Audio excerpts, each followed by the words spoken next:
Me. I will say a big hello to all the students, my juniors, the faculty members, old friends, new friends.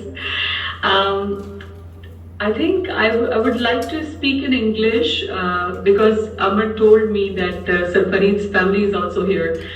And I really want them to listen to me what exactly I feel for Sir Fariduddin Sheikh and share my experience. I wanted to come to Sindh University to attend the event, but I had some pre-scheduled things that I could not join. And I really wanted to be part of it, so I wrote an essay on Sir Farid and I'll be speaking from there. I'm so happy. I'll be switching between the languages as well because when I'll be explaining the whole story, because I have my own journey, that how I entered philosophy department, so I will be, maybe using some other language as well, but primarily I'm just thinking to, so that everybody understand to speak in English. It's a mixed. I have mixed feelings. First of all, I'm okay. I'm very happy that the philosophy department mein itni roshni, ronak hai, and I don't know. Amar Sindhu tell me all these are students, enrolled students of philosophy department. Way back, I just recall in 90s, philosophy department was crowded, as crowded as it seems now. Maybe sometimes more than that. But the enrollment of the students were not like that. If these are all registered students in the university doing degrees in philosophy. But they were because of the magic that Sir Farid Sahab through his lectures, Sir Javed Sahab through his lectures, and Amar Sindhu through his lectures, they created that that magic was really overwhelming. And I'm so happy that we have congregated here. And this is very sad that we lost a legend, Sir Fariduddin Sheikh. But meanwhile, I would say that this is the mortal world, everybody has to go, and we are happy that we have congregated here to pay the tribute. This is the least that we can do to Sir Farid Sahab, to cherish, to acknowledge his efforts. I remember department, when first time came to department, Amar Sindhu was already a student. I joined English Literature Department. It was 94, 95, 94 around. And so I became friends with Amar. I mean, we definitely had to meet because I am a writer, Amar is a writer. So we both were writers from our childhood. So we became friends and I came to know, my God, this young lady is a student of Department of Philosophy, and I was really regretting that why didn't I think to get admission in philosophy, why I was doing my master's in English literature.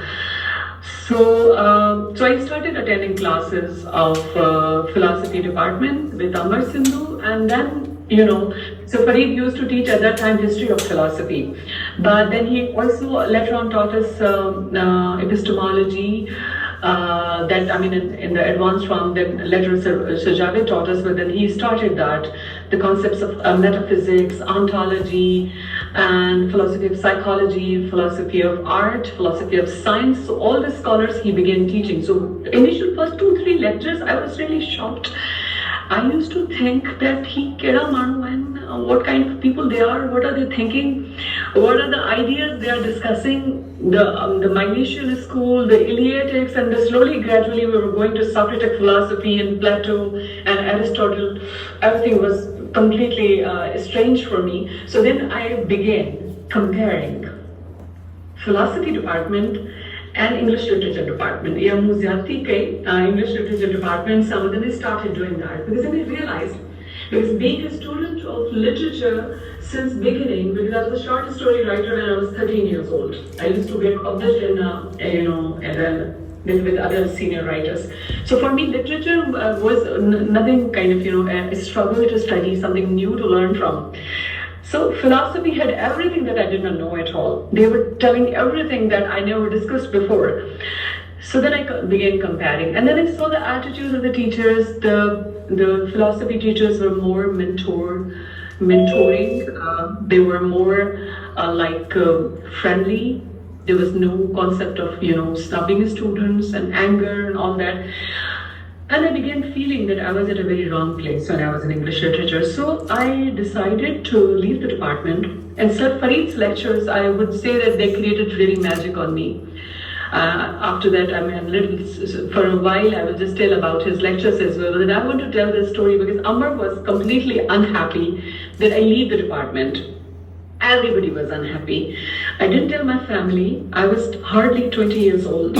And I decided that I'm leaving English literature and how to tell my parents कि इस फरीद ने मुझ पे इतना क्या magic कर दिया है अपनी क्लासेस से कि मैं अपना करियर चेंज कर रही हूँ और मुझे लगा कि पढ़ा तो इल्म के लिए जाता है नौकरी के लिए नहीं पढ़ा जाता I learned this from philosophy department so Amar kind of was completely uneasy so she took me to Farid साहब कि इसको समझाएं कि अपनी डिग्री पूरी करें और फलसफा कहीं भागे नहीं जा रहा so then Farid he had a very sweet smile on his face as a signature smile he said कि अगर आप अपनी डिग्री मुकम्मल कर लेती तो अच्छा होता and I was very firm I'm a very decision maker woman about my life so I said yeah, it was too young to be that decision maker. I said, "Sir, मैंने फैसला कर लिया है," and he was not pushy.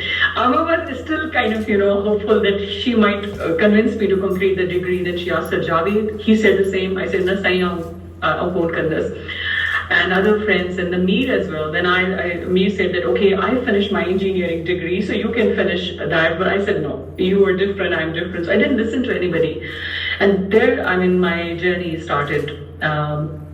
But I think Sir Javed Bhutto and Sir Fariduddin Sheikh had a very different pedagogical skills. They were both unique scholars. There were lots of similarities and lots of diversities and uniqueness between them. So today, Sir Farid's day, and I would like to talk to him that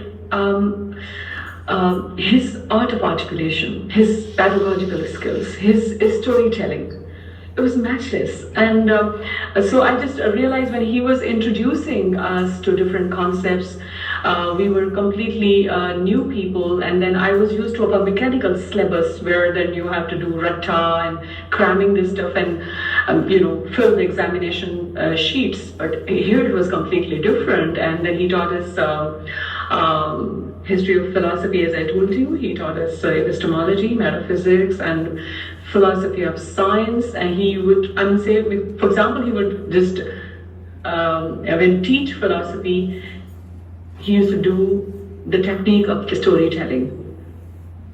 His storytelling was completely unique. He would speak of Prometheus and he would just narrate the endless struggle of Prometheus and Sisyphus, the way he would tell us that they won't take kind of, a minute or two. He would talk about them, each character for 10, 15 minutes to elaborate the process they were passing through. So, it's a kind of pictorial thing he used to create in our imaginations. Yeah, what would Achilles do with his vulnerable heel? I always think about it and I use his examples. कुछ ऐसा कर दिया था उन्होंने कि वो कुछ भूलेगा नहीं. मुझे लग रहा है कि उन्होंने जो philosophy department में उसे खुद अमर ने भी, she was my friend as well because I never took her as a teacher. दोस्ती बनी रही लेकिन बाद में I realized she was a teacher as well.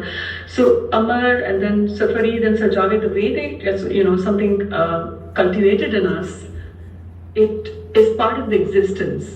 Is part of the consciousness. It's not going anywhere. So Sir Farid's lecture, I mean, when he would just talk about, he taught philosophy, introduced first time Sigmund Freud, his dream analysis. Amar will remember how he used to tell his stories of the analysis, of the case studies of Sigmund Freud. उसमें एक lecture जाता था हमारा कि एक character है and is passing through a kind of different Freudian slips or Freudian traumatic experiences, whatever he was doing. Or then he brought Dr. Carl Jung to discuss about the collective consciousness, or Einstein's philosophy of science, the discussions between Niels Bohr and Heisenberg and philosophy. And he always used to tease us about saying that stop telling God what to do because God is aware. Niels Bohr and Einstein. In aesthetics, I never thought that paintings could be analyzed like that. Sculptures could be analyzed like that. He would just talk about Van Gogh's madness. I was thrilled to know that how an artist would go to that level, or Da Vinci's The Virtue in Men, Michelangelo's Unfinished Prisoners. So that was all. I think that these stories are written in the books. But why those are important now and why those were unique, because Sir Farid's storytelling was mesmerizing because of his pedagogical skills, because of his uniqueness. मैं सोचती हूँ I mean way back then if we had the smartphones we would have recorded those lectures, and फिर उनकी voice, उनकी sweet smile, the laughter he used to give us at the end of our odd questions and our disagreements to him. So his way of engaging us was completely unique. So I think that it is my privilege to tell that I will my life will associate my intellectual growth with these three people, Amar Sindhu, Sir Fariduddin Sheikh, and Sir Bhutto, primarily Sir Fariduddin Sheikh, who inculcated love for philosophy first time in my mind. And I just should end it here because the other people will be speaking, and I genuinely wish may his soul rest in peace, and may the students like us keep his memory alive. And I think sometimes we should do that. We should organize more organized programs to like philosophy conferences and seminars to pay tribute to such teachers. And thank you very much, and for giving me this opportunity, Zubia. Thank you. Thank you so much, madam. We are pleased to hear from you. Thank you very much. Same here. Thank you. It's high time to have Sir Mir Muzaffar on the screen. No, sorry.